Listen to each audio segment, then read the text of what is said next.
Go. We are live with the ELF Live show. Welcome back. It's your co-host Silas and Nacita with my co-host Nick Alfieri. What's going on, Silas? Nick, you're back in Deutschland. Yes, I am. I'm finally back in good old Deutschland. It is 0 degrees here. It's freezing, but it's good to be back. And you're in nice, warm Texas, Silas? I'm still in Texas. Where do you feel most home, Nick? Do you feel most home in Oregon or in Schwäbisch Hall, Germany? Ooh, it's getting deep right off the bat this week. I feel, for me, most home has got to be like my home where I'm from. But Schwäbisch Hall has become a second home for me. So that's kind of how I just like dodge your question right there. When I look at Nick Alfieri, I think of a German. I think of a German living person. I can't help it because that's where we met. That's where we got connected, and it's there's so many roots to Germany. Today's gonna be a great show, everybody. We got a lot going on with the Madrid. A lot talking about the Madrid Bravos. We have a special guest with the head coach of the new head coach of the Hamburg Sea Devils, which I'm really excited to talk to because, as you know, I've been talking quite a bit of smack about the Sea Devils this year, and we're excited to hear from him. And then we also have a really special guest free agent as well. It's a good show, man. We got a lot lined up for you guys, so let's dive into it. And let's start off first with a little bit of news, new news, as the Kelsey brothers would say on their podcast that we're trying to compete with. Okay. Main thing, the Hamburg Sea Devils are going to play 2 games at the Heinz von Heiden Arena in Hanover. The tour continues for Hamburg. So obviously they've got the big game that they've played that they repeated from last year, and they're going to play 2 games in Hanover, which is 150 kilometers away from Hamburg, and these will be like home games for them. Capacity of almost 50,000 people. It's home of the big soccer club, Hannover 96, and it's one of the top 15 largest stadiums in Germany. So Hamburg playing more games in big stadiums. What do you think about that? I don't know what it is about Hamburg. They just somehow can get all the attention, all these big stadiums. I guess this right here is kind of the reason they get a target on their back. And part of the reason why I think you got to pick on a team like this, they seem to have all the money, all the connections, all these big stadiums. But when you have all that, there is this expectation to perform super well, and they've been subpar in the last couple of years, and so I think that's why they take the heat that they do. That's there's certainly been taking heat, especially from you, and I'm excited to see you talk to the Hamburg head coach a little bit later. But yeah, so that's another big announcement for Hamburg, big news there, and we'll see what kind of crowd they can draw. Somebody in the chat said the Hanseatic Sea Devils, like the team is not just from Hamburg, it's from the entire North Germany region right there. So, they're spreading the love. They've got a very large net of what counts as home games for them. But it's also good because they're struggling to have a very good home stadium in Hamburg. Like if you watch some of the streams, it's not the best home stadium. So they're trying to find solutions and see how that goes. So that's the big news out of Hamburg this week. And then, Silas, I think we should pop on into our weekly signing center. You want to kick us off? Of course. But I wanted to say a quick shout out to our chat, our loyal chat. I feel like we have some regulars there every single week, and we got some special ones. I think we got the owner of the Road Claw Panthers in this chat right now, Michelle. Oh, yeah. Lato. Shout out to Michelle. We got somebody from Mexico City. Hola, ¿cómo estás? They probably are here because of my journey to Mexico a couple weeks ago. Your Mexico trip. You're welcome. Trip. I'm already recruiting. But yeah, let's go ahead and move on to the signing center because that's what we always got to talk about who's signing, who the big ones. So starting off right away, the Lion King, Adam Zulzeka. The Czech running back, the homegrown running back, led the team in rushing, I believe, last year. He was a nominee for offensive player of the year. Guy's a key player for the Prague Lions. I know that they had a rough season last year with just some off-the-field issues, but a guy signing like that is good news for them. Yeah, absolutely. That's good news for this team and having a great homegrown running back like that. Another good European running back that we've talked about a lot. A lot of good European running backs, man. Not as many great European quarterbacks, which is the next position that the Prague Lions did sign. They signed Kare Lyles. Now he's kind of been all over the place with his college career. So he's 25 years old. He was actually a 3-star recruit out of high school. And for those Americans who are watching, and some of you guys who understand the high school recruiting process, it's kind of a big deal. So he was a 3-star recruit, and then he ended up starting out at Wisconsin, and then he bounced around to a community college. He actually played at Jackson State under Coach Deion Sanders, which is a pretty fun fact. He spent 2023 with the New Yorker Lions in the GFL. I think they made it to the semifinals this year.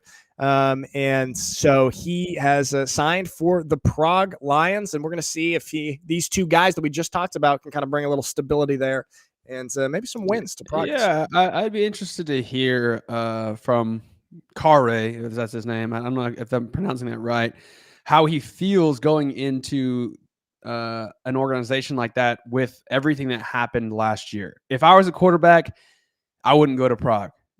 If I was an import, I don't think I'd go to Prague. Just that's a sketchy situation. You don't want to go all the way across the world and get stuck in a situation where you might not get paid and have a job. So we're hoping the best for Prague, but that's a little less of a stable position than, if you're signed for the Rhine Fire, the Paris Musketeers. Yeah, somebody said in the chat you should invite him. That'd be great. Maybe later on in the season when we're doing the show, once he's there, get him on the show. Talk to him about the experience. Yeah. Hey, Kara, have you gotten paid? There you go. Moving on to the next position, we've got a signing from Silas, your favorite team, your absolute favorite team. The Hamburg Sea Devils have found their new cornerback, the former I can never say the city, the Panthers. DB Lee Pitts. Lee is 26 years old. He's from LA. He started off with the Panthers this year and started off great. I think he had 3 picks in 2 games, and then he broke his collarbone and had to miss the rest of the season. And there's a crazy fact about him. Both his dad and grandpa both played in the NFL, and between the two of them, or maybe just the grandfather, won 5 NFL championships. Wait, what does that mean? That means before the NFL became the official modern day NFL. So it's like called the football championship, and then it became the Super Bowl. Like I can't remember what year, maybe like 60 or something. And so 2 official Super Bowls. He also was in minicamp with the San Francisco 49ers. So this guy's legit. Interesting. I wondered what Michelle thinks about him. Comment in the chat what you think about that latest signing. And then next we got a linebacker signing with the Frankfurt Galaxy. We got Hugo Dierendal, or as I like to call him, Hugo Dirndl. You do always call him that. That's your special nickname. He's a Swedish linebacker, so he's going to fill one of those E spots. What do you think about this guy? What do you think about the Swedish players, Nick? Dude, I mean, overall, I think Swedish players are pretty good. I do have to say, I got the chance to play against the Swedish national team when I was playing with the Italian national team, and we did kind of beat up on them a little bit, but that is not to say anything negative about Swedish homegrown talent, Swedish national talent. I think it's they've got a lot of good players, and we know there's been some guys in the ELF that have been stars from Sweden, and I'm a fan of this. I like using E spots for linebacker. I'm not necessarily a fan, except for a very few cases, of using an A spot at linebacker. So I like them pulling a E spot for linebacker as an import there. And so what you're saying is you're lucky that you were an E, otherwise you wouldn't have signed yourself. I would not hire me as an A linebacker. Exactly. You heard you heard it here first, Jordan Newman. You made a mistake 7 years ago. Of mistakes. So yeah, exactly. But yeah, we'll see how he does there. You know the organization and Coach. Yeah. Well, I will say this: I have always liked and respected Coach Kozling as a defensive coach. Yeah. I think he does a really great job on defense for just growing up in Europe and not having as much experience as some coaches in America. I think I would say he's one of the best defensive coaches in all of Europe for sure. So Hugo is in a good spot there. Absolutely, man. Then moving on, this guy, he's got big shoes to fill. Wide receiver, John Cole. He is going to be filling the shoes of Markel Castle, who we all know had one of the best ELF seasons of all time last year. He's moving on to Frankfurt. John was playing in Bavaria, actually. He was playing in the deep south, Kirchdorf Wildcats, which is a GFL2 team. And I was watching his highlights today a little bit, and they're crazy. The guy's a baller. He's an athlete. And he kind of reminds me a little bit of you, Silas. And I was talking to Dominic, one of our producers, before the show. Kind of reminds me a little bit of you. Does everything. He played quarterback, plays receiver, plays running, but he does it all. Returns kicks. I mean, there is going to be kind of a lot of pressure on whoever's stepping in as the A receiver in Munich after what happened last year. But he's got Chad Jeffries as a quarterback. And I'm pretty curious to see how this guy does stepping up from stepping up from GFL2 to ELF. It is a big jump. Right. Yeah. I think I'm curious to see as well if I think he's really versatile. I think we'll see him in the backfield and at receiver. I think he's gonna do a great job. If you can, it's so interesting. It's like Europe football is getting more and more like, how do I describe it? Like there's like these lower leagues that are like feeder leagues into now the ELF. Now everybody wants to get into the ELF, but you got to go and do your time now. And so whenever I was thinking about coming out of retirement in 2020, well, I guess 23, and I decided, hey, I'm basically opening myself up to go back to Europe. Right. A ton of people already knew who I was because of the time that I put in with the different leagues in Europe. And then the ELF formed. And so getting into an ELF team was really pretty easy. Now it's really competitive. Just before the show, I got a message from somebody. I get a message almost every day from somebody on Instagram, a player in America, who says, how do I get into the ELF? I want to play over there. And my advice to all of them is get to Europe and play a season. Doesn't matter where it is. If you ball out there, it opens up opportunities, and we've seen that right now with John Cole. We've seen that with a number of signings. We saw it with Kare, with the New York Lions. You go and you play a season in Germany, in Italy, in Austria, play a season there, do well, and then get called up by a team. Absolutely, man, and that's great advice, and it's a little bit less of a risk as well for ELF teams to take a shot on a guy that's played a season in Europe. Even if it is with a lower league, and people are even saying in the chat right here, a lot of U.S. wide receiver running backs are ballers in the GFL too. So he needs to prove himself first. So it's kind of just exactly what you were saying. It's a great kind of story here of moving up, and we're going to see how he does in the ELF. A lot of expectations on Munich, man. So but it's not that's not every case. Sometimes it's not. For example, the next guy, Willie Patterson. Patterson didn't play any seasons at all in any other leagues, but he got called up by the Rhine Fire last year after Roby got hurt, and now we're seeing him signed to the Madrid Bravos. So that's actually an interesting signing, because now it leaves the question, who is signing for the Rhine Fire? Exactly. I think a lot of people are wondering that. Obviously, Jadrian is the A quarterback. Who is the Rhine Fire going to use as their other A spot on offense? But big signing for Madrid. Another signing that we're talking about on this show and that people were talking about for Madrid. They're stacking together a roster, man. Yeah, they really are. I've already forgotten, but has Madrid signed their quarterback yet? No, we were just talking about that before the show. They have not yet. And that is going to be a big signing. Madrid's quarterback might be the biggest signing, most impactful signing for any team like that. Yeah. If they sign the right quarterback, that can really make them. But if they sign the wrong one, they're screwed. They're done. That's such a vital role. Yeah, we'll talk a little bit more about this. I know later on in the show we got some hot takes, and we're going to be talking about the Madrid Bravos. But speaking of this team, and speaking of Willie Patterson going to the Madrid Bravos, he's not the only Madrid wide receiver. We've got another one on the show with us right now. Jean-Claude is joining us on ELF Live. What is up, man? Jean-Claude, hey, what's up, guys? How do you pronounce your name properly? It depends what language we're speaking. Let's do So English. in French, it's Jean-Claude. In English, I mean, you guys did it perfect. In German, it's probably Jean-Claude. And then you got Spanish, Jean-Claude. So, How many Yeah. languages do you speak? well, I would say fluently three and a half. My French is not that good, but good enough to understand it. So, So English, German, and Spanish. in French, yeah. And That's French. that's You unbelievable. you have dual citizenship. You've got German citizenship and Spanish citizenship, No, I correct? don't, sir. I don't. You don't. I was born and raised in Germany, but my mom is Spanish. So here in Germany, you are what your parents are. So therefore, I'm Spanish, and I never got to my German citizenship. I Ah, yeah, I started the process before I went over to Mexico and the US, and right. never finished it. So still a Spaniard, 100%. But you do I have this correct? You started playing football in Hamburg, right? Exactly. Yeah. Okay, so therefore you are going to be counting as an E for the Bravos this year, right? Not a homegrown. Yes. Wow, that's interesting.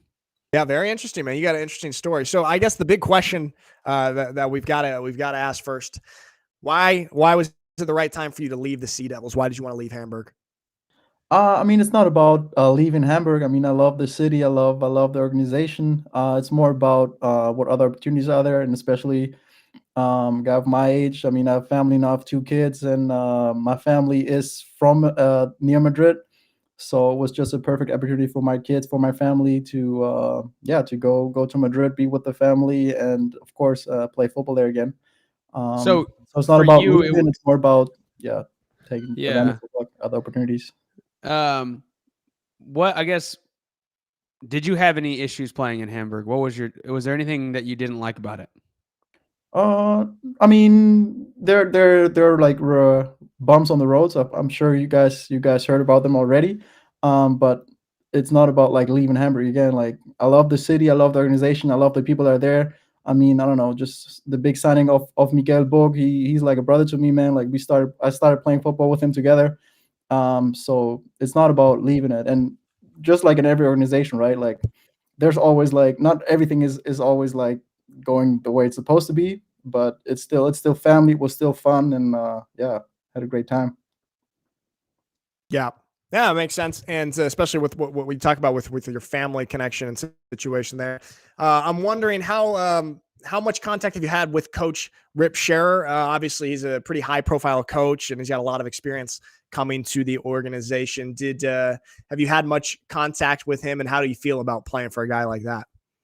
It's awesome. I mean, yeah, we obviously we have been in contact. It's been quite I don't know how to explain it, but it's been interesting to be recruited by coaches. You know, like I haven't been in that situation for like a couple like some time now, so it was great being recruited. But yeah, Coach Rip is a great dude, man. Like just being on the phone with him was amazing. And not just him, right? Like the entire organization is just like super professional, not just from the coaching standpoint, but also like the entire organization. I was shocked how how professional it is. You know, like especially like for a first year franchise, it was great. The process has been great so far, and yeah. We were just talking about who is going to be the Madrid Bravos quarterback.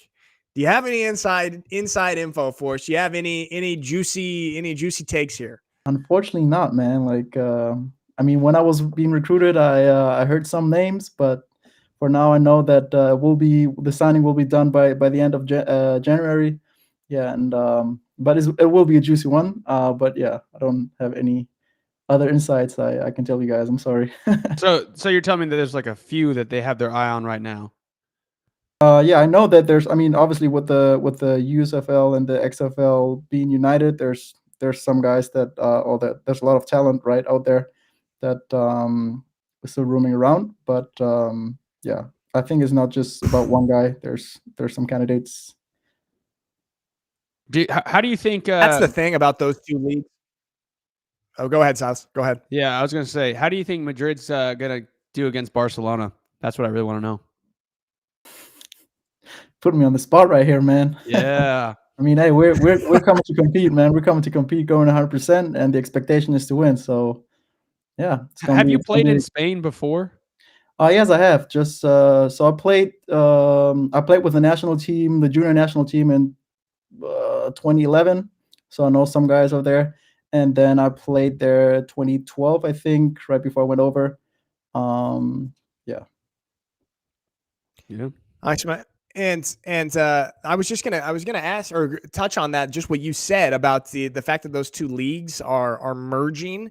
There's gonna be a lot less quarterback in those North American leagues. So I mean, there's gonna be some really talented quarterbacks on the market that I feel like you guys are gonna go after, and Coach Rip with his connections might be able to grab you guys somebody really talented. And I think obviously everyone's been pretty impressed with your guys' signings so far, and just really curious about who you guys have at quarterback. Let me ask you, what, in your opinion, would make this first season with the Madrid Bravos a success for you? I mean, the most important part to me is just to have fun. And I think once you have fun, like the way I see it, like the way you build a team is by building that special bond, right? Like having that family bond kind of. From there comes the fun, and whenever you achieve that, sky's the limit, right? Like I think Jadrian, I just saw a clip of Jadrian talking to you guys the other day. You're saying like it's a super professional environment, but it's still familiar, you know. So it's like if you get that, sky's the limit. And I think that's what the goal should be for the Bravos. I mean, on paper it looks great. But it's not about like what the paper says, right? At the end of the day, it's like about what you put out on the field. And from what they're doing, or like from what we are doing as an organization, is top notch, you know. So yeah, and sky's the limit. Yeah, absolutely, man. Hey, Jean-Claude, appreciate you coming on the show with us today, man. And it's exciting for the Madrid Bravos, and we're going to keep our eyes and ears open for who you guys get at quarterback, who's going to be throwing you the ball this year, man. Really appreciate it. Thanks for having me, man. It's an honor, man. You guys doing a great job, man. Keep it up. I'm a big fan, and yeah, thanks for having me. Yeah, vielen Dank. Muchas gracias. Thank you. Muchas gracias. Muy bien, chico. Muy bien. Merci beaucoup. Dude, I love it, man. Jemand für dich da. What a nice Die guy. Bäckerin, die dir leckere Brötchen gibt. Die Friseurin, die heiße News für dich hat. Der Metzger, dem nichts wurscht ist. Kein Internet! Und wir sind immer da, wenn du uns brauchst. Ich installiere den mal schnell. Euronics, für dein bestes Zuhause der Welt. Oide, doide, doide, doi. What a great guy. Jean-Claude. What a really nice guy. I think that's the one thing I've really, so far, we have not interviewed one European guy that I thought, man, this guy isn't a nice guy. Like every single one of them was just super down to earth, great guys, would be fun teammates to have. Yeah, you know, I just that blows my mind every time, because you got to think these are like these are some of the best European players, but they've all seemed to be really humble. Yeah, that's the thing, man. That's kind of part of the football community in Europe. You got just a lot of great people, a lot of great characters, and just what you kind of touched on there. A lot of these guys that have gotten really good, who grew up in Europe, they had to kind of learn the game in a different way than you and I did growing up in the States. And so just being totally open to getting any coaching that you can, and trying to improve your game. It's an impressive thing, man. This comment is pretty interesting in the chat. It says, I really don't like the fact that other ELF teams always take the safe route and sign QBs from the GFL. Time to get some high profile QB over from the US. Here's the deal. Interesting. Yeah, that's an interesting take, but if you haven't played with that's a good point, but you're missing out the fact that if you get a QB who does not adapt to the cultural differences of that environment, it is going to be a terrible season. Yep, absolutely. It's like make or break. That's why that safe route is necessary. Exactly. That's like what we were just talking about a little earlier. Like a guy that's played a year in another league here in Europe has kind of proven himself that, hey, he can last a whole year here in Europe. He can adapt to kind of the culture shocks or cultural differences and play away from home. And if you take a shot on a guy that's never been to Europe or never played, there's a lot of differences about playing in Europe than playing at a high-profile college. So you're really rolling the dice if you grab a U.S. quarterback that has never played over here. Also, I will say it like this. What the quarterback does on the field in Europe is far less important than what he does off the field, aka who he is with the players. Is he a leader? Is he not? Look at the best QBs that have gone through Europe. These weren't high-profile quarterbacks in the U.S. Jadrian Clark, he played at Weber State, I think. Chad Jeffries, he played at Azusa Pacific. These aren't big-time colleges. These are small colleges in the U.S., and yet those are the best ones in the leagues. So that's where, ultimately, to me, I think the way it's moving is at some point, every quarterback in the league will be a dual passport guy. That'd be interesting. But they can stay year round. True. They can work with the players year round. That's what Jadrian did. Jadrian was in Germany like the whole year working with his receivers. That's such an unfair advantage to someone who literally can only come a month before the season and start throwing with their guys. Yeah, that's massive. In the chat, the who is this? CZek, who had that comment. It's an interesting comment. Says you got to take risks to exceed expectations. And I don't know, man. I've seen it kind of very often in Italy in the Italian league of teams just going for a big time quarterback. Oh, we got a guy who played at Ohio State or something coming in and just does not fit, and it blows up the season. So I think we both kind of have to respectfully disagree there. I'm not respectfully. I'm disrespectfully disagreeing with you, Cizek. You don't know what you're talking about. Yeah, there we go. And someone really wants us to talk about Barcelona signings, not seriously. only Madrid, but hey, we're only getting info on the big Madrid signings. Nobody cares about Barcelona anymore now that Madrid's the big brother in Spain. Ooh, there you go. Silas making some Grande Hermano for all you Barcelona Dragons fans. Madrid is now Grande Hermano. There it is. Big brother. Is that what that is? There we go. There's my Spanish. Silas. This man. All right. So, Silas, we do have we've got some hot takes coming in here. I love hot takes. From our writer, Dominic. He's got some hot takes for us. We are gonna talk about these. You guys in the chat, tell us what you think about these takes, and let's just talk about it. Let's put up the first one, the first hot take that we got. And that is Darrell Stewart Jr. will break the receiving yards and touchdown record this year. Silas, what are your thoughts? No. Okay. Would you like to defend your answer? I don't need to defend it. It's right. Here's my reasoning. This has nothing to do with Darrell Stewart Jr. Darrell Stewart Jr. could break it if you wanted to, but he has to be on a team where there isn't a trifecta of homegrown receivers who are also going to get the ball.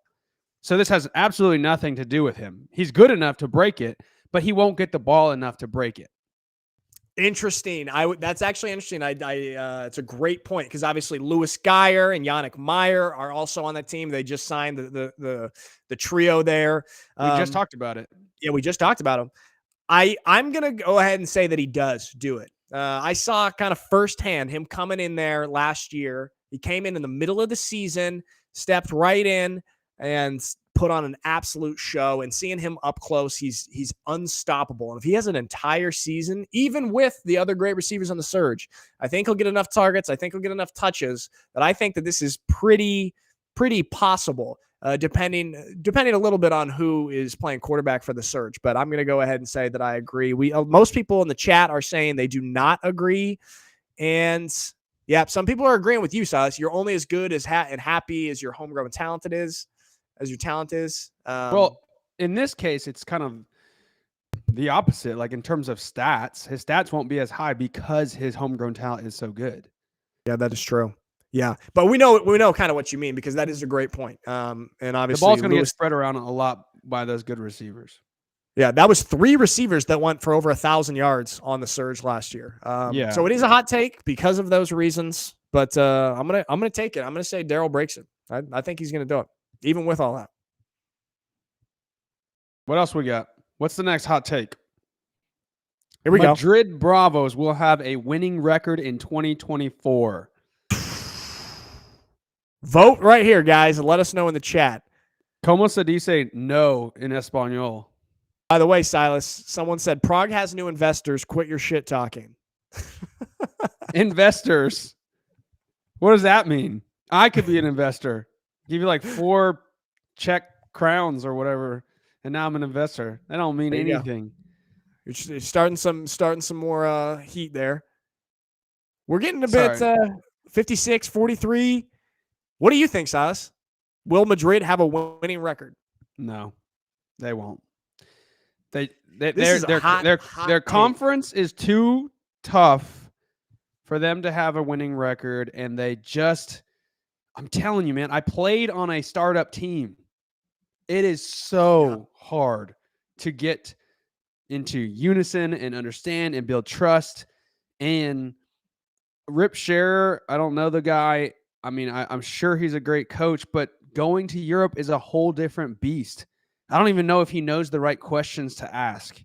And so, like, that is to say that they're going to have a winning record in that league is, I mean, let's see. If they beat Barcelona twice, if they beat Cologne twice, that's 4 wins. But I don't see them beating Paris. How about Hamburg? You're talking a lot about Hamburg. Are they going to beat Hamburg? I've been talking a lot about Hamburg, but I still don't think they beat. I don't think Madrid beats Hamburg, man. I just maybe they beat them at home, but they lose on the road. I think that's a tough one. It could be close, man. It could be close. I do think that they'll take both against Barcelona. Cologne, they could do that too, but it'll be close. I'm gonna have to say no. I don't agree they're gonna have a winning record. They're just, obviously we saw the first year teams that were really successful last year, Munich and Paris, and they put together some great E&A imports, but also those teams had crazy homegrown talents, and I just don't know if the Spanish homegrown talent around the E's and A's is going to be comparable to what we've seen on those other startup teams. So I'm going to disagree. And when you think about Barcelona last year, they only beat Milan, and then they beat the Guards, and that was a Swiss team and an Italian team. Yep. They didn't beat any German teams. They didn't beat any Austrian teams. Like, you got a good point there, man. And they're not. And Madrid's not playing against a Swiss team or an Italian team.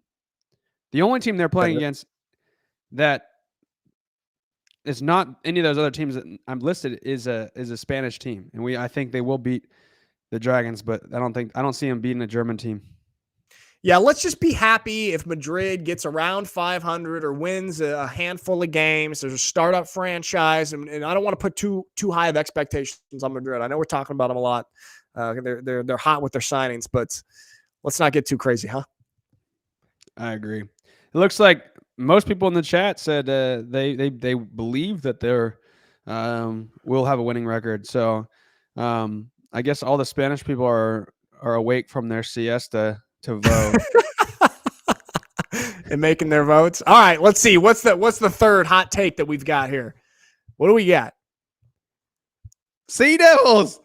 There we go. Last in the Western Conference. Silas, what do you got?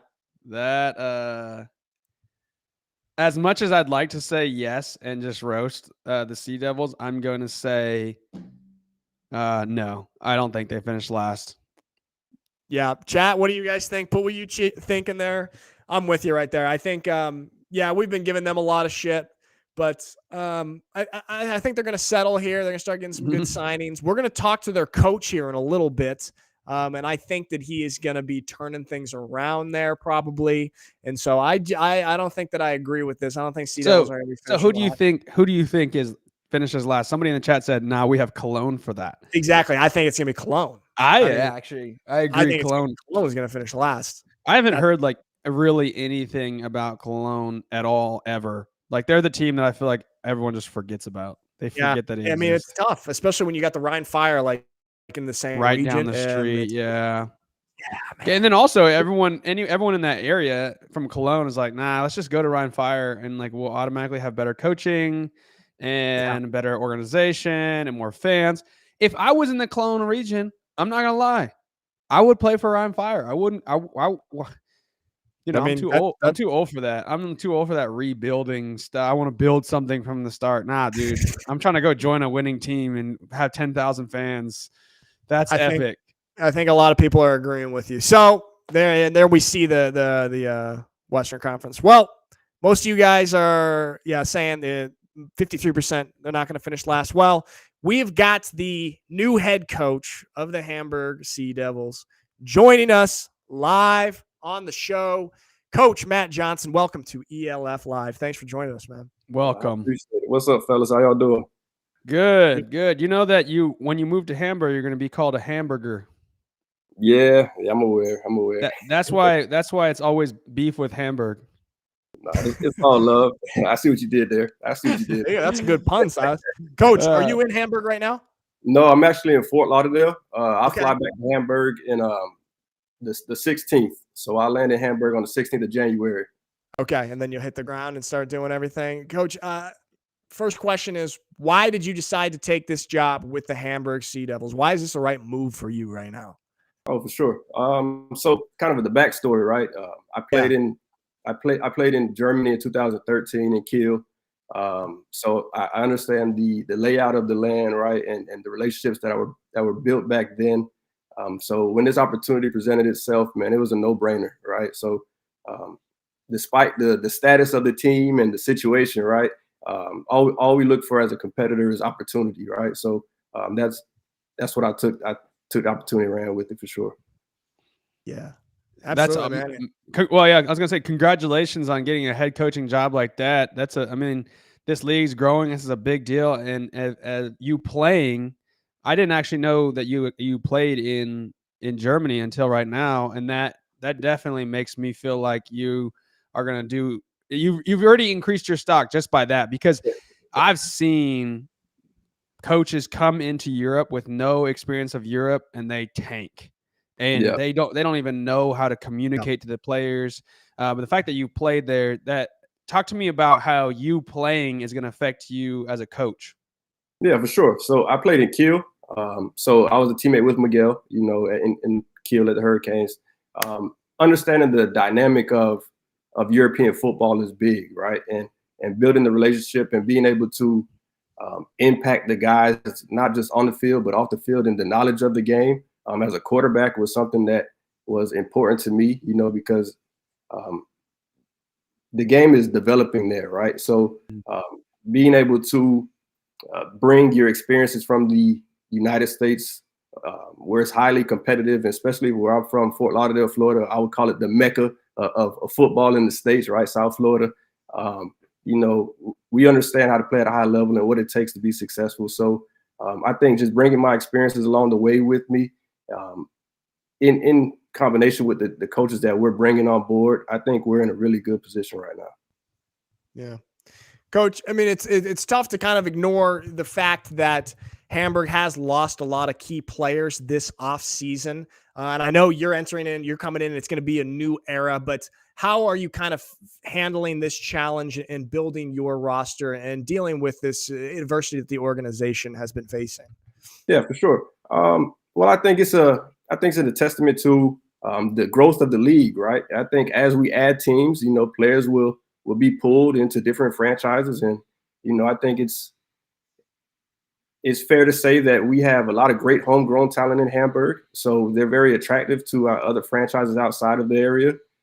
And the guys that we're getting, we're losing, I would say, are high level guys that are being given opportunities to be an import, right? So for us as American imports, we understand that the opportunity in the game to experience different parts of the world and experiences come along with the vehicle of football. So for them to get those opportunities, you can't be nothing but happy for them, right? And there's no bad blood there, and again, they only signed 1-year contracts, so who knows what next year looks like, right? But we're gonna coach the guys that are in the room, and we're gonna elevate the guys that we're responsible for. And I'm excited about who we have involved in this situation. Coach, now we've talked to some of the players who played at Hamburg, and they talked about how there was this disconnect between leadership and the ownership, the board, and the coach and some of the players. Like the issue they described was not getting the support and feeling empowered to actually implement things that were going to help the team. What is your expectation or your plan if you get there and you're getting a lot of pushback from the organization about your style of coaching? Yeah, I'll say this. I was already in Hamburg for a month already. I flew back for the holidays to the States. So a lot of the groundwork has already been put in place, right? A lot of the expectations are clear across the board. There's consistency from the top down. And I think that's important, right? So the things that were, I would say, unfavorable for the last couple of years, or in the situations that they are speaking on, are already being addressed by ownership and leadership.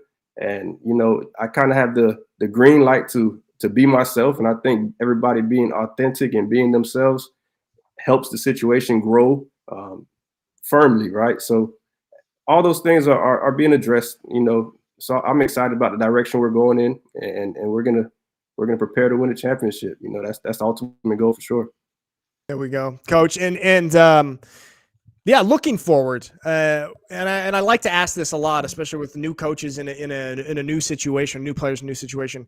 What will next year have to look like for you and the Hamburg Sea Devils for you to feel like it was a success? Is it a certain amount of wins? Is it making the playoffs? Or is it just changing the kind of culture there? What do you have something concrete that would make it a success for you? Yeah, so I mean, definitely changing the culture and making sure things are trending in the right direction is definitely the ultimate goal. Attacking it day by day, you know, making sure we're stacking good days and building good championship habits and having that fabric of championship expectations that's consistent is what it's all about, right? And as we compete, you know, we're competing with the expectation of winning.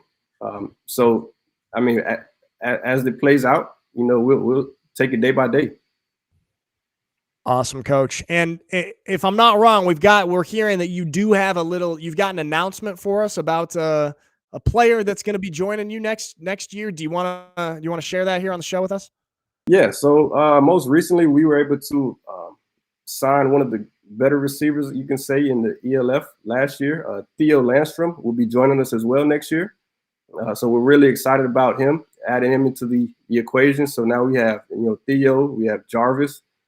Things are really working in the right direction. So, I mean, I'm excited again about the direction we're working in, and things are actually positive despite, you know, what the naysayers are saying. You know, we're keeping a lot of information in-house, you know, so people are going to speculate as they will, and that's okay. Well, I'll tell you what, Coach, that's stock number 2 that just went up for me, because I played against this boy twice and I watched him play, and he would have made my top 5 E players in 2023. I mean, he ran the same stupid play against us like 12 times, just out the backdoor fade. And he just mossed our corner like 5 times. And if he wasn't playing, we win that first game instead of going 0-1. And then maybe we finish 12-0 instead of 3-9. Who knows? Never know, right? Because of Theo's stupid backdoor fade. No, but seriously, this kid, he's special. And the fact that you could see that and you were able to get him says a lot about you and your ability to recognize talent when you see it. And he was a sleeper, like, because he was on a bad team, you couldn't really tell. But for a European, he's got a big body. He can go up and get the ball, and he's humble about it too. You know, I would like to see him get a little bit more dog. So if you could bring the dog out of him, I can't imagine what he's gonna do. Yeah, no doubt, man. You're a tough one, my man. You're a tough one. But I definitely appreciate our stock going up in your book, man. It means a lot. There we go. Well, Jarvis too, obviously. Jarvis, that's my guy. So, and Javarian, I saw Javarian in the chat. He said opportunity. I think that's a great way to look at it. Yeah, y'all you all have a great opportunity to prove a lot of people wrong, and just really honestly focus on yourself. You don't have to worry about dumb people like me who don't even play anymore. Coach, no doubt. I want to say, man, I think you're the absolute perfect hire for Hamburg, and I'm really excited what you're going to be doing with this franchise. Obviously, young guy. You're going to be one of the younger head coaches in the league, guy that has played in Europe before, and you played in North Germany, so you know the area as well. Obviously, you know, we've been pressing you a little bit in this interview, and I just love the way that you represent the organization. And I'm excited, man, for Hamburg. I think that it is in good hands, and I'm excited for what you guys have in store. My last question for you, Coach, is just what message do you have for the European football community on what this new Hamburg team is going to be about? Oh man, so we're gonna focus on our controllables, right, and worry about things that we can control and maximize those things, right? So just a brief little talk about, you know, everybody's talking about the stadium situation, right? We're going to be prepared to uphold the standard no matter where we play the game. You know, the mission is the mission, right? The standard is the standard. And if they spotted the ball in the Autobahn, you know, nothing changes for what we're looking to operate as. So the location doesn't matter, the situations doesn't matter. We're looking to build a team that understands that their expectations and standard is what it's about, and we're gonna work towards that every day. Awesome. Hell yeah, Coach. Hey, we appreciate you so much coming on ELF Live, coming on the show here today and talking with us and giving us a little insight into the Hamburg Sea Devils for 2024. Obviously, there's a lot of talk about the past, but the future for Hamburg, I think, is looking bright in your hands, man. So appreciate that, and good luck to you this season. No, I definitely appreciate it. You guys should come through, man. We'll show you around and show you what it's about this year. We will come there through. We go. But don't awesome, take us, Coach. Don't take us to St. Pauli, though. I ain't going there again. we'll find a place. We'll talk off camera. Yeah, let's do it. Loves the raper bond. All right, Coach. Thanks a lot. I appreciate it. Zu Hause ist immer jemand für dich da. Die Bäckerin, die dir leckere Brötchen gibt. Die Friseurin, die heiße News für dich hat. Der Metzger, dem nichts wurscht ist. Kein Internet! Und wir sind immer da, wenn du uns brauchst. Ich installiere den mal schnell.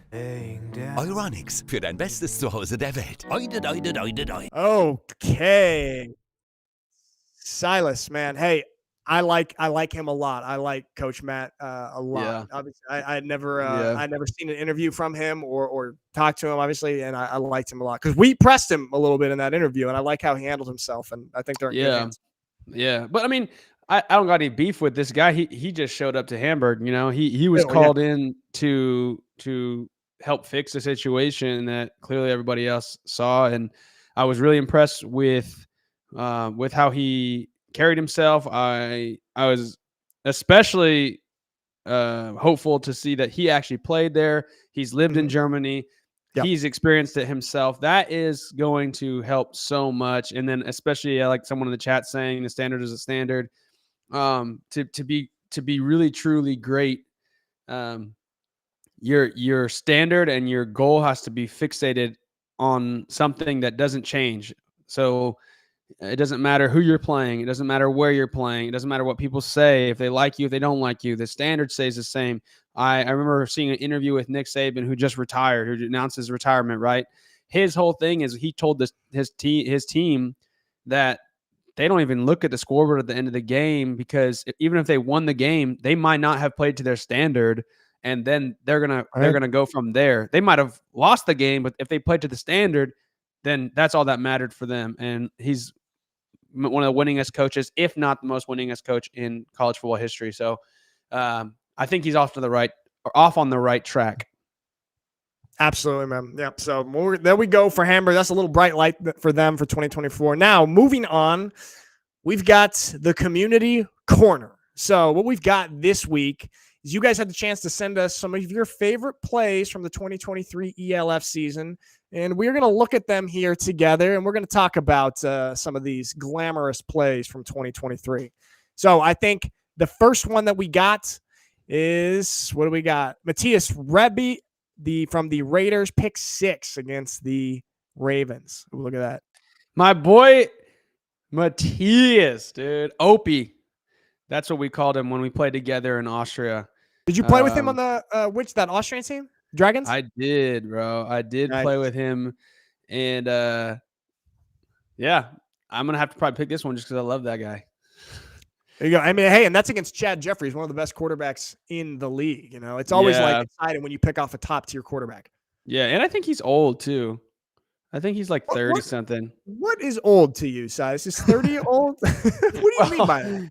I just remember everyone used to call him Grandpa. That's what Opie means. It's like is that? Oh yeah, because like Opa. Yeah. Okay. All right, there we go. Chat. Is anybody okay? Here we go. They're talking about Devin Burrell's returns are goated. That's what the kids are saying nowadays, goated, and I don't disagree. But we have our next play. It's gonna be play number 2. Marvin Rooch. I never know how to pronounce his name. My guy. Yep, My from guy the Ravens. Marvin. Kick return touchdown against the Ryan Fire. Let's check this out. Yeah, that's a big one too, man. That's a big one too, because that's also my guy. I play with Marvin as well. How many guys do you have? We played. I got a lot of guys, man. He was like my protege in Marburg. Whenever we played in Marburg. Yeah. Yeah. He played with you in Marburg? Yes. Remember? Remember that play that I was playing quarterback and it was just like chaos and I was running all over the place and I turned and jumped and threw it to a guy and then he made like 5 guys miss and scored a touchdown. And that was Marvin. And you sent me that video when you were breaking down film and you were like, "Don't do this to us. Don't." Oh yeah. That was Marvin, bro. Marvin. He was like, hadn't even played in Frankfurt yet. He was like really getting his feet wet, and I knew at that time Marvin's going to be a baller. And now we are watching one of the best plays of the season and his kick return. Look at that. And this is also, this game in particular was a great showing for the Munich Ravens. They're playing Ryan Fire, like obviously by far the best team in the league last year. And they stuck with them. They lost 39-25, but that was one of the Fire's closest games. It's pretty impressive to do that against them. So we've got that there for play number 2. Play number 3. Okay. Maleka from the Surge, my guy, 99-yard fumble recovery, scoop and score. I was standing in the corner on this one, trying to get a good shot with my camera. This was an absolute game changer for that game in the semifinals. Totally switched the momentum, man. You could feel it because the Vikings were about to score. They were on the 1. Like, that's devastating for them. Yeah, that was a game changer as far as impact plays. That one is the biggest we've seen out of the 3 that we've seen. Yeah. And then obviously we all know the story of the Surge going from 0-12, making it to the championship game. So that was a pretty special little highlight moment there, especially in a key playoff game like that. So that's play number 3. And then we've got play number 4. Glenn Tunga with the famous or infamous, depending on who you ask, hurdle. Yeah. And there it is. Gosh, that's just the thing about him is he's a big dude, man, and he's flying in the air like that. Like he's not like a little back. Yeah. That's hard to beat that play. I think that has to be the play of the season just because you're in the championship game. That really sealed the game. Like he hurdles the guy that moment. That's a crushing play. Like it's kind of over at that point.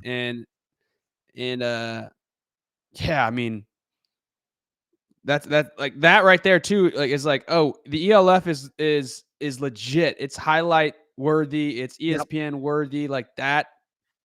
That's it. These type of players are the ones that like do well on social media, and you see that they kind of go viral and they get a lot of views, and that's exactly what football in Europe and what this league needs. And that was kind of a dagger for the Surge right there, one of the most remembered plays of the season. I'm sorry, Mitch. To my boy Mitch Fettig, I did not make this plan. Okay, the producers picked these plays. I didn't pick these plays.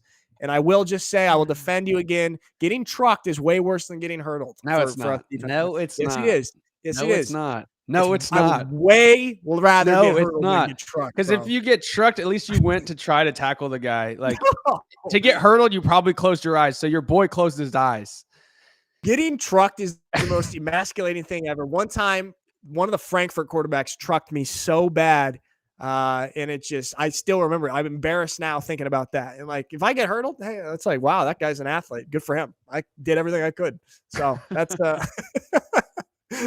we're coming at this from different perspectives, but hey, there's what we got. But we do have one final little special interview for you guys. One final guest joining the show tonight to close us out.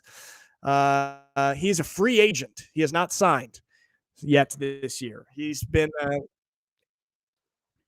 We are still waiting on him. He's not here. He's late as usual. This is a guy that I had the privilege to play with for many years, and of course he's late. He was always late. Anytime we had to go around to go do anything, he was late. So he's late to our show again. I didn't actually get to play with him, but we talked a lot, and he's another one of those guys that he's cracked the code on Europe, as I call it. And, exactly. But overall, what would you? Lost my mic here. Nick, what would you say? Oh, wait a second. I was going to ask you a question. Well, there he is. There he is. Hey, bring him in. Let's bring him in. Come on in the show. Here we go. Bring him in. Late as usual. Big Rose. I can hear you, Roby. You can hear me good. There he is. Man, who's playing it back? Yeah, someone needs to cut off their reverb here. Big Rose. There it is. Welcome to the show. Okay. What's up? What's up, fellas? This is the squad I've been waiting for. Roby, first of all, why were you late? Huh? Why were you late? Okay, well, Max gave the password and it was all off, and I was supposed to be on at 2, not at 1:56. So actually, I'm 5 minutes early. Okay, you know what? That is true. We did speed through it a little bit, so we'll let it slide on that one. You guys sped up because you wanted to talk to Big Robes, huh? Yeah, we did. Big Robes is here. We're excited to talk to Big Robes. Big Robes. Roby, it kind of just, I don't know, it could be the angle of the camera. It looks like your hairline's getting a little farther back. Hey, chill out, Silas. I think you look great, Big Robes. Hey, talk to us. How is free agency going? How is it going right now? You look like one of the characters off of Recess. Yeah. And the thing is, I was about to go upstairs and put on a cowboy hat just to start the show off.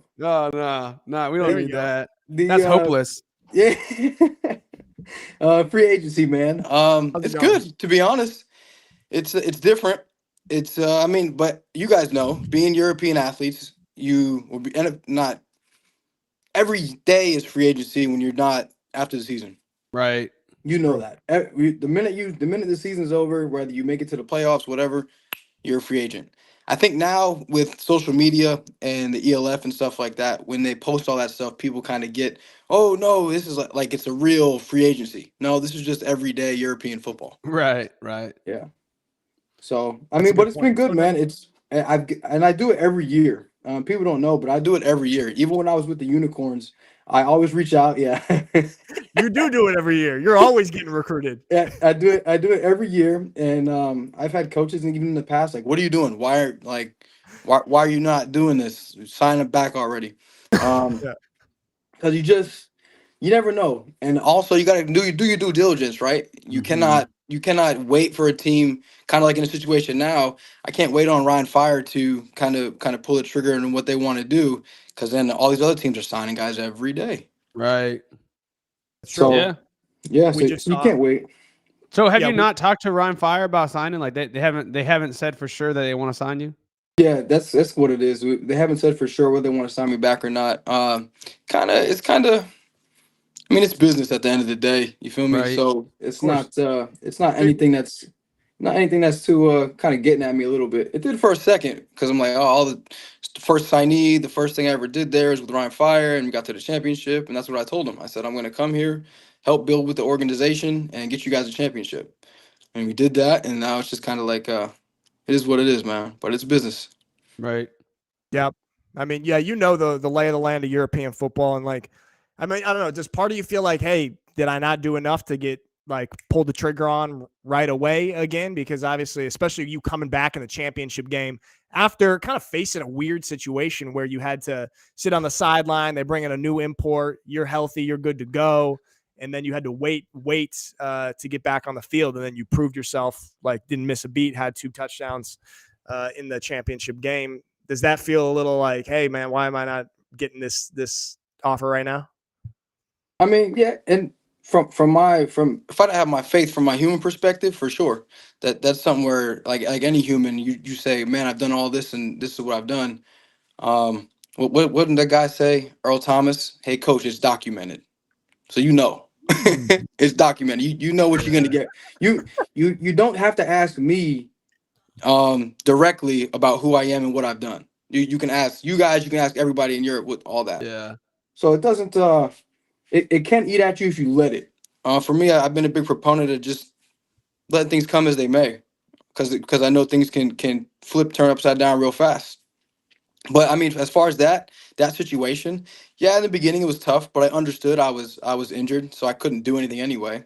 Right. So I ended up coming back in August actually, and you know how ELF is set up when you have what is practice squad guys, and so what I had done was I started trying to jump in with them, but they were, come on, Roby, this, and I said, you know what, I'll just take a break. I'm not playing because Willie's doing a great job. I'm not playing. I'm not going to take these guys reps who are here every single week but not dressing or playing. So I let them have it. And basically, I did indie and then just kind of cheered everybody on and did my due diligence with my great physio, Nicole, who's now with the Hamburg Sea Devils, which is pretty cool. And then, yeah, I came off the couch basically after the semifinal game and, you know, Big Robes doing Big Robes things. There you go, Big Robes. I mean, how much longer do you even want to play? Till the wheels fall off, man, and people can say what they want. You can't play this game after it's done. I mean, you guys have an understanding of it. Once you take the pads off, and my favorite thing to tell people is you cannot ever replicate running out of the tunnel. Running out of the tunnel, that feeling, that rush you get from when you hear your team's name or your name get called out and you run out, and you can't replicate that. Yeah. That's why I'm trying to get a one game contract with the Rhine Fire. For real. There you go. Like I'm Well, trying they to got go. an A spot open right now. Yeah, I'm the trying guy, to- hey, shoot, man. I can put in a couple good words for you if you need No, to. man. Just whenever you can resign and then like twist your ankle for a game, and then I'll sign for one game, replicate that feeling, and then leave. There you go. Hey, shoot. Because you're Roby. right, bro. You are right. That feeling right there is that's the best feeling in the world. And it doesn't matter if it's in like I played at Gillette before when I was in high school, so it doesn't matter if you're at Gillette Stadium or you're in Kirkdorf is a little different, but like So it does matter. It matters a little bit. a little bit. A little bit. Hey, we had some good games down there, Big Rose. We had some good Yeah, games with down in the, Kirkdorf. with the what was it, the crop duster planes flying overhead? Yeah, that was so funny. He said Kirkdorf. How long have you lived in Germany, bro? Kirkdorf. Bro, you've been in Germany since like 2015. You can't say Kirkdorf. Is that how you say it? Kirchdorf. Kirchdorf. I'm not Bavarian, man. No, you don't. It's not. It's the CH that Germans do. You've been there for 14 years and you still can't say.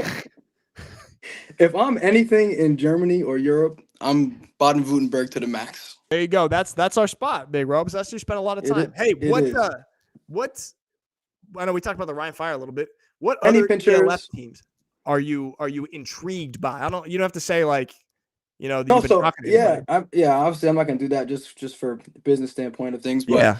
I'm really kind of intrigued by the newer teams. Obviously you get the big ones, but it's cool to see the growth of the game. Yeah. So I mean, and even to this day, I've had conversations with damn near every single one of them. I think if I had put out that little free agency thing a little earlier, I probably would have talked again to some of the, you know, the Frankfurts, the Hamburgs, the things like that. But I mean, I'm really intrigued by a lot of the ones that are starting up. Even the GFL. I mean, just because that's what we played in, right? And that's been there for so long. So just to kind of take a step back and look at European football in the mind frame of a wide landscape instead of just kind of ELF, even though it's the ELF podcast show. I mean, that's what I'm here for. I think at the end of the day is to keep playing this game till I can't, help out an organization like I have prior, and then change the people and change the community around wherever that's planted at in football. Yeah, that's a great perspective to have on it, man. I mean, you've gotten to do so much, like play in so many different situations, different teams, different leagues. You've got to have the big experience. Like, you've been all over. I mean, going up to Finland as well, having that, playing ELF, GFL. And so you've really had the full experience, man. So do you feel like you have anything left to prove on the field, or do you feel like you've done it? Me? Yeah, you're the one getting interviewed. What do you think? Oh, me? Is there somebody else that we're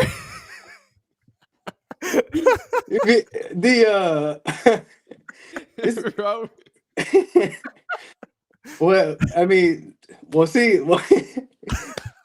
I mean, did that answer your question? That did answer my question. That did answer my question. Let me translate that for everybody. Robes was shocked at the audacity that I had to even ask if he's felt like he's proved himself on the field. He was shocked that I even asked that question. So we know you feel like. Well, I know he wasn't talking to me, bro. Man, that's what I'm saying. Hey, it's documented. It's documented. It's documented. Nah, you know what? I'll answer the question for you, Rob. Don't even answer. I got you. This man has won championships at the highest level every year. Every time the level changes, he's won it. He scored about 8,000 touchdowns, and he speaks 3 German words. Hello, guten Tag, tschüss. There you go, Big Rob. And banana Weizen. Remember in Schwäbisch Hall when you kept ordering those all the time? Yeah, I changed it now to what was it? It's really sweet. You know, I like sweet stuff. It's Disaronno and Sprite. Amaretto and Sprite. The city changed you. You live in the big city now. I'm still a country bumpkin sometimes.